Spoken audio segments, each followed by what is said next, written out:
Jesus. I haven't seen a case this brittle in some time.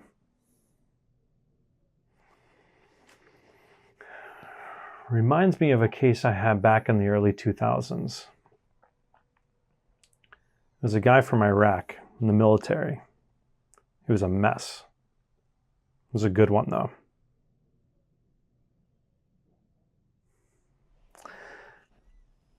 He was actually just outside of here, outside of Atlanta, in a place called Kennesaw. Real hole in the wall. Not a nice place, but yeah, he had some problems. He bought a bunch of alcohol. Gosh, I think it was like 2 handles. Went to the top of the peak there in Kennesaw. Drank himself practically to the floor. Next thing you know, they found him dead the next day. Liver ruptured. Done. That sounds tragic. Maybe. Not so much. I call it more self-indulgence. The guy thought he was invincible. But clearly not. The wife, though, she was devastated. I mean, obviously she didn't see this coming. Needed a psychiatrist, so I stepped in. Helped her out for some time. But then she ended up moving out to the sticks. In Macomb, I believe it was. Mates for some really good session notes. Ended up actually making a book out of it. But I stripped her name out of it just because all the legal minutia of it just made it a little bit easier. Ended up not being able to help her anymore. She was too far. She ended up going to her in-laws. Yeah. Jesus, I don't know if Thompson can take this. Look, this isn't the usual sob story that you're used to, or trauma from war. Let me tell you, this is a good story. It's a delicate one, but a good one. You did a good job. I doubled your pay. Thank you, Dr. Avery. You know, Martin, you really should be charging more. A plumber makes more than you, and all those guys do is change a couple of pipes and deal with some wet towels. You, on the other hand, you're risking federal prison for what you do. I mean, I charge what I think it's worth. It's just a bunch of files or patient records. Sure. Just a bunch of files, diagnosis to you. But to me, they're the keys that I need. You can't buy that kind of access, Martin. It's fine. Nobody's going to rat. I got people like the mayor using it. You think anybody's going to risk their reputation or career over something like that? Not going to happen. And tell me, Martin, does this one have the address and where he works? Yeah, the usual. Address, work, self-employment, right? Emergency contact, shrink notes, etc. It's all in there, like last time. Feeling a little avant-garde with this one. Avant-garde? Well, look, I cherry-picked this one for a reason. I got to be real careful. If I'm going to write a compelling piece that people are going to subscribe to, I'm going to have to really dig deep. I'm going to remove his name. I need to be careful there. I made that mistake one time. You know what? I'm going to go myself. I'm going to take care of this one. You? You hate people. And I doubt a guy like that would open up with his past. I mean, the cult leader in Savannah didn't. I just had to blend in. That was a really good piece, too. People trust a face. They want to feel special. I can do that. I can give them the golden ticket that they're looking for.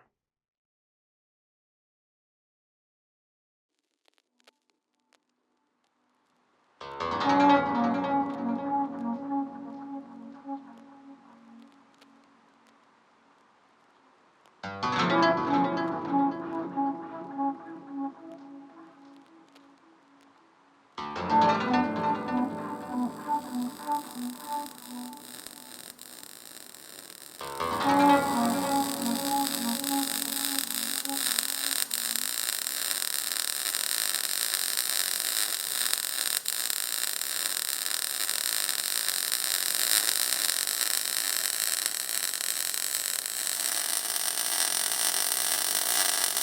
Thompson! Mr. Thompson! Hello! Hi, Mr. Thompson.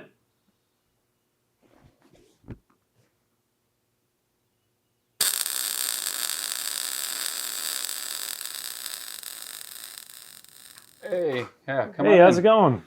Good, good. Yeah, come on in. Excuse my mess. What can I do for you? Well, Mr. Thompson, my name's Mr. Avery. I'm with Innovative Crafts Magazine. We're doing a piece on local artisans, people who make something from nothing. And your name came up as one of the best artisans in this local community, and figured I'd stop by here. And I mean, wow, this is quite the workshop. It's congratulations, really great setup you have here. You got a moment to chat? Journalist, huh? Never thought I'd be someone worth writing about, but yeah, I got a minute. Great. Look, I appreciate it. Nothing too formal, just a few questions. Just want to learn how you built your business from the ground up. As you know, it's rare these days. Rare to create a business just on your raw talent and your ability to be a craftsman. Yeah, well, it's not all glamour. Yeah, it's a lot of work and long hours, but definitely not for everyone, but someone's got to do it. That's exactly the part that people don't see. It's that kind of dedication to their craft that I want to take a moment and document. Look, a couple of questions, some photos. That's all I really need from you. How's that sound? I'm not really a public guy. I'm not looking to put myself out there, get my face out there or anything. I'm kind of a private guy. Look, Mr. Thompson, totally get it. Your privacy is important to you. And we want to make sure that we respect that. But hey, we want to show your craftsmanship. You do really amazing things. And the general public deserves to know this. And I think we can get you some really great exposure. The kind of exposure that can get you the clients that pay incredibly well and that can give you work time and time again. Exposure? I've heard that pitch before. I mean, it's really honestly not worth the hassle. I've got enough work coming in as it is without a magazine feature. But this is going to open up some doors for you. Some doors that people that, like I mentioned before, are able to pay. Lucrative clients. Look, I know you're doing well. I get it. You're feeding yourself. You've got a good amount of money probably for your family. Your business is thriving. But I can make you go to a new stratosphere. Hey, look, just come by my office. It's a great setting, quiet, comfortable. All we need to do is ask a few questions, maybe take a couple pictures. Come on, what does it hurt? Get more business, get better clients, make more money. Isn't that what we're here for? Your office, huh? I don't know, man. I'm not really come to your office kind of guy. It's kind of weird. What do you think? Look, I promise it's not as strange as it sounds. Just come over. Be nice and easy. We'll create the narrative together, one that you feel comfortable with, one that when we walk away with it, people are going to get to know you, the work you do, and they're going to be bought in to the craftsmanship that you bring to the table. Yeah, well, I don't know. I'm not into giving too much away to strangers, but all right, fine. Your place, but only for an hour. All right. I'm only doing this because it's not like I've got anything better to do right now. Best decision you ever made. Look, here's what I'm going to do. I'm going to send you all the details, where my office is. I'll give you a time frame you can make it. Don't stress. Take your time. I know you like your coffee. Relax. Hang out. Come back. Easy as can be. A few questions, in and out. How's it sound? Let's just make it happen. I'll send you all the details. Okay? All right. I'll see you there. Sounds good. See you soon.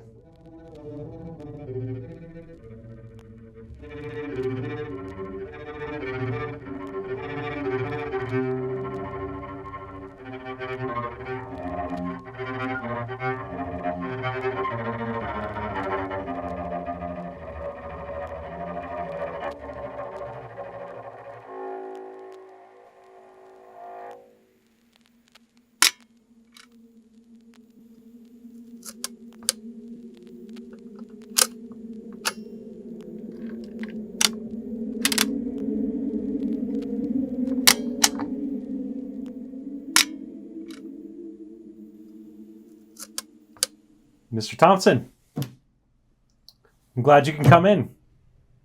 I only need to ask you a couple of questions, and then I'll get you back to the shop.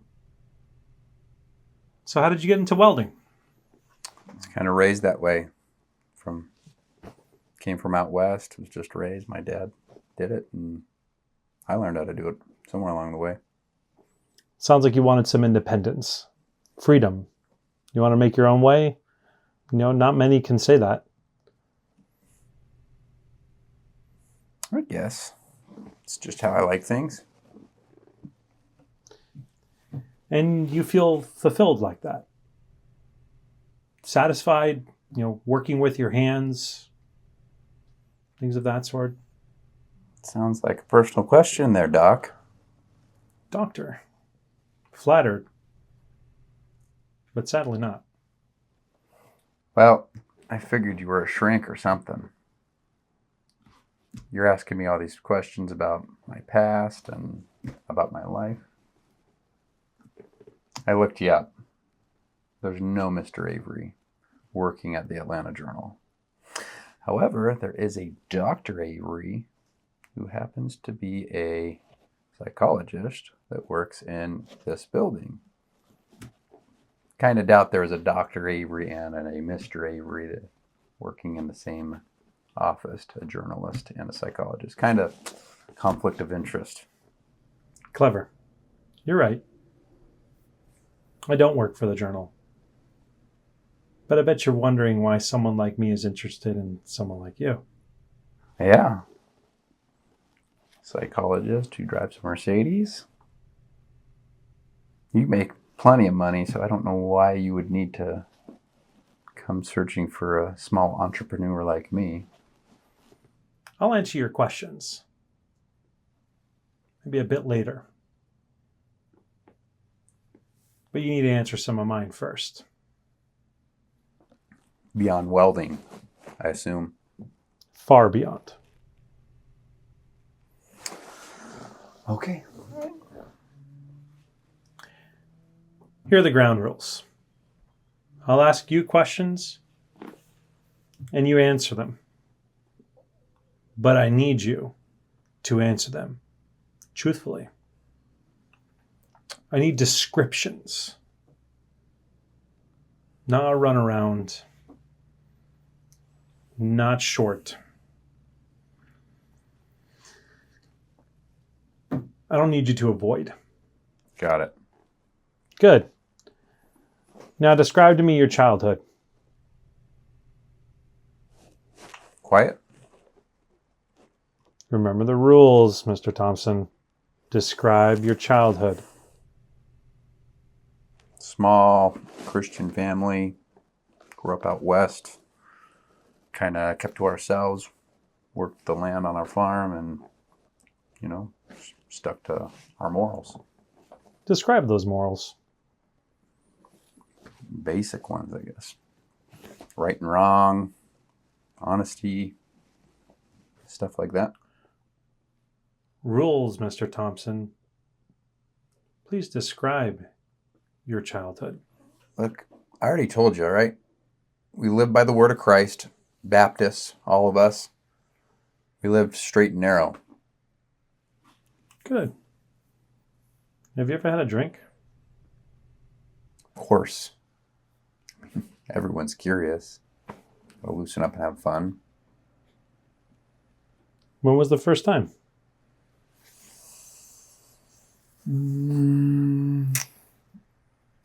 It's 10 years old. House party at the Barley Ranch. Good morals.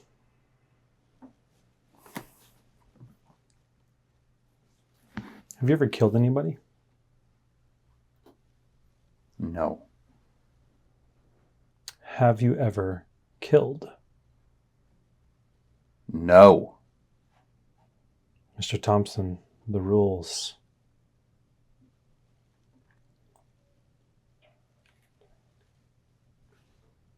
I told you, no, I have never killed anyone.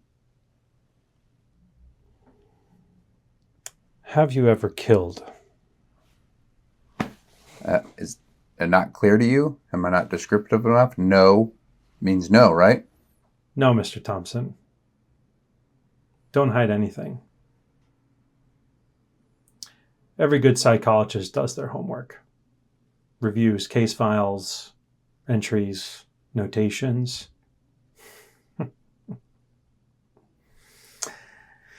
It's not hard to find. I've had you pegged from the moment you walked into this door. I know all about your past.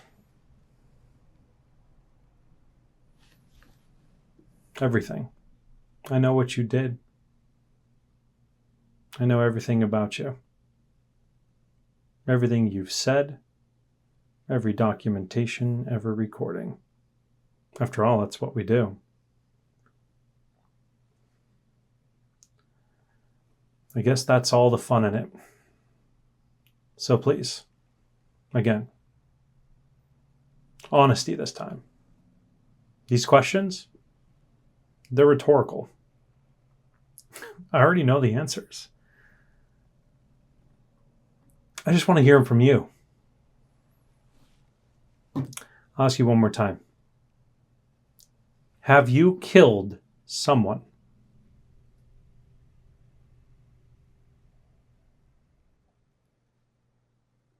Yes. My wife.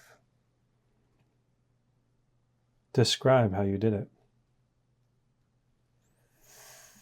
Paint thinner in the martini. Very descriptive. Now you're catching on. Why did you do it?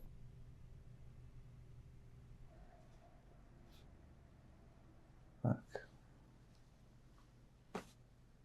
I don't know, man. You don't know what it was like to be there, right?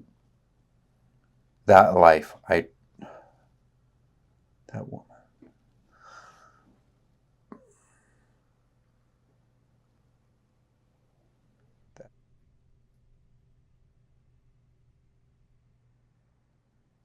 I had to get out of it. The weight that life put on me every single day. The rules. The workload. Nothing ever being good enough. To then wake up and do it all again. Every single day. Mind-numbing. Never good enough. Can I have a break? Can I go have friends? No, nothing. Nothing was ever good enough in this life. And I had to get out. I tried to put up with it as long as I could. But at some point, you hit your breaking point, and I just had to get out. So what did I do? I cut the one thing holding me back. Now we've come full circle. You've given me what I need. You can go back to your workshop. Well, you think I can just walk away from this? I was proven innocent. You think you can just use me like this? I'll kill you. Relax. Nothing is going to happen to you. You're free to go. I have no more for you. But remember, I know everything. I'm a published psychologist. Theory only takes you so far. I do what others don't. I dig deeper. I get the answers that no one else does. And it studies as if you're reading the Bible. You think you know me. You think you know me. Goodbye, Mr. Thompson. I'll be waiting for when you slip up. Not!